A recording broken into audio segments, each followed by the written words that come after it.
नमस्कार, political trends में आपका स्वागत है। मैं मनीषा थापा। आज हम एक ऐसी महिला से बात करेंगे जो एक सोशल वर्कर है और एफएफसी फैमिली काउंसलर सेंटर की काउंसलर है। Ma'am good morning. Good morning. Ma'am आपसे पहला सवाल, फैमिली काउंसलिंग सेंटर का उद्देश्य क्या है? फैमिली काउंसलिंग सेंटर का उद्देश्य, देखिए आज के समाज में महिलाएं जैसे पीड़ित हो रही हैं, घरेलू हिंसा बढ़ रहा है, बहुत सारे ऐसे डोमेस्टिक वायलेंस है जिसके अंदर बहुत सारे ट्रेंड्स आते हैं, उसको शॉर्ट आउट करना, समाज को एक नई दिशा में लेके जाना, महिलाओं के प्रति जागरूकता फैलाना, है ना, शोषित महिलाओं को न्याय दिलाना, ये फैमिली काउंसलिंग सेंटर का उद्देश्य है। फैमिली काउंसलिंग सेंटर के द्वारा अब तक कितने मामले का समाधान किया जा? समाधान, देखिए समाधान की अगर आप बात कर रही हैं तो इसको हम परफेक्ट नहीं बता पाएंगे, क्योंकि बहुत सारी समाधान जो कागज़ों में भी होती है और बाई फोनिक भी होती है। लेकिन अबाउट हम लोगों ने मोर देन 600 समाधान किया है। फैमिली काउंसलिंग सेंटर को होने के नाते समस्याओं को सुलझाने में आपके किन चुनौतियों का सामना करना पड़ा? देखिए समस्याएं जब आती हैं तो समस्याएं कोई पॉजिटिव होके तो आएंगी नहीं, जितने लोग आएंगे वो नेगेटिव ही आएंगे, इवन सब वायलेंट होकर ही आएंगे। और वैसे लोगों को कंट्रोल करना, वैसे लोगों को समझाना प्यार से, उसके साथ हमको वायलेंस नहीं करना है, ठीक है, और प्यार से समझाना, उनके माइंड को सेट करना, उनको पॉजिटिव करना, ये थोड़ा सा कठिनाई तो होती है, बट हम लोग जो है बहुत संयम से, बहुत धैर्यपूर्वक उनके सारे प्रॉब्लम को सुनते हैं और सुनने के बाद जो है धीरे धीरे वो बैलेंस में आने लगते हैं। उनको ऐसा लगता है कि ये मेरी हितैषी हैं जो मेरी सारी समस्याओं को आराम से सुन रही हैं, और शायद उनके दिल में एक जो है क्या होता, उम्मीदें जगती हैं कि इनको बताया जाना चाहिए। रही बात चुनौतियों का सामना, तो चुनौतियों का सामना जब अगर हम दो पक्ष आते हैं, हम लोगों को तो पता नहीं है कौन सस्पेक्टेड है कौन विक्टिम है, ये तो हम लोगों को पता नहीं है।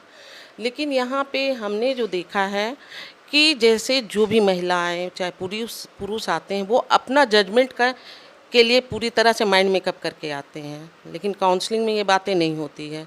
काउंसलिंग में जो सच बातें होती हैं, दोनों पक्षों को बिठा के जो बातें रखी जाती है, समझी जाती हैं, तो उस हिसाब से ऑब्वियसली जो है अगर एक पक्ष के फेवर में बात होने लगता है, इन केस वो हमारा मैटर नहीं है, वो केस बताता है, उसका कंडीशन बताता है हमको, ठीक है, तो द्वितीय पक्ष को परेशानी होती है।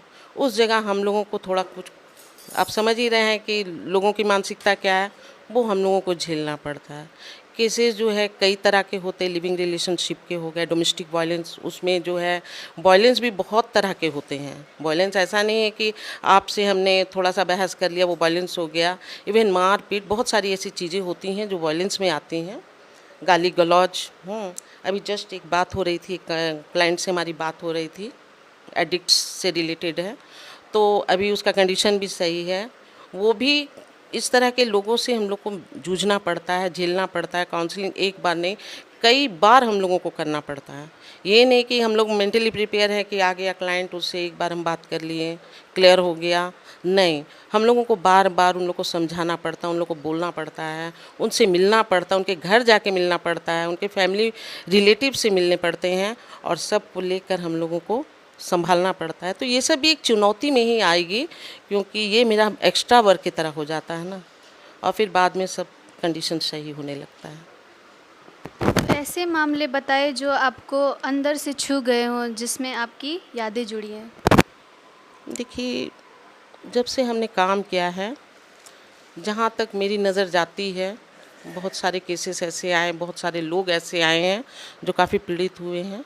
अब बहुत सारे केसेस है लिविंग रिलेशनशिप में, जहाँ महिलाओं को प्रताड़ना का सामना करना पड़ता है। इनकेस आप इसको साइकोलॉजिकल देखें कि अगर मान लिया कोई पुरुष अगर दो महिलाओं के साथ संबंध रखता है, वो औरत की स्थिति क्या होगी, वो औरत किस हद से गुजरेगी अगर ये महिला कर ले तो, प्रश्न है मेरा। अभी हमारे पास एक केस आया था, माँ बेटी की समस्या थी। माँ के पास सारी प्रॉपर्टी थी, सब कुछ था, लेकिन बेटे ने उसे निकाल दिया। निकाल देने के बाद क्या हुआ कि काउंसलिंगें हुई, समझाया गया, बेटा भी अच्छे पोस्ट पर है और बाद में माँ ने कंप्रोमाइज़ किया, बेटे ने भी कंप्रोमाइज़ किया और अभी जो स्थिति बेहतर है और अपने अपने सब आराम से रह रहे हैं। एक केस ऐसा है जो काफ़ी पढ़ी लिखी है, अभी जिससे बात हो रही थी, नाम मैं नहीं बताऊंगी, काफ़ी पढ़े, दोनों कपल एक अच्छे रेपुटेटेड फैमिली से बिलोंग करते हैं, बट उनके बीच में क्या आ जा रहा है, एडिक्ट्स आ रहा है, वाइन आ जा रहा है, दोस्तों के बीच शराब पीना, और इससे क्या हो जा रहा है कि उनकी स्थिति थोड़ी सी बिगड़ती है। और इवन लव मैरिज भी था इन लोगों का। होता क्या है कि वहाँ पे जो है थोड़े से अनबैलेंस हो जाते हैं रिश्ते, सपोर्ट नहीं मिलता है लड़कियों को, अपने बेटे के फेवर में सारे परिवार वाले खड़े हो जाते हैं, लड़की जूझती है। और जब काउंसलिंग हुई तो धीरे धीरे स्थिति ये बनी कि शराब तो पूरा छूटा नहीं है, लेकिन हाँ 1 साल 1.5 साल से दोनों पति पत्नी इस मुद्दे को लेके अलग रह रहे थे।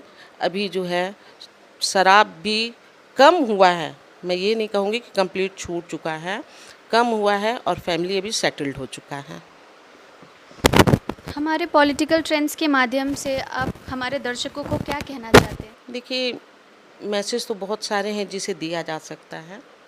अभी इंडिपेंडेंस डे आ रहा है और महिलाओं के साथ जो प्रताड़ना जो मेरे को देखने को मिल रही है, बहुत हद तक अब लोग समझदार होते जा रहे हैं।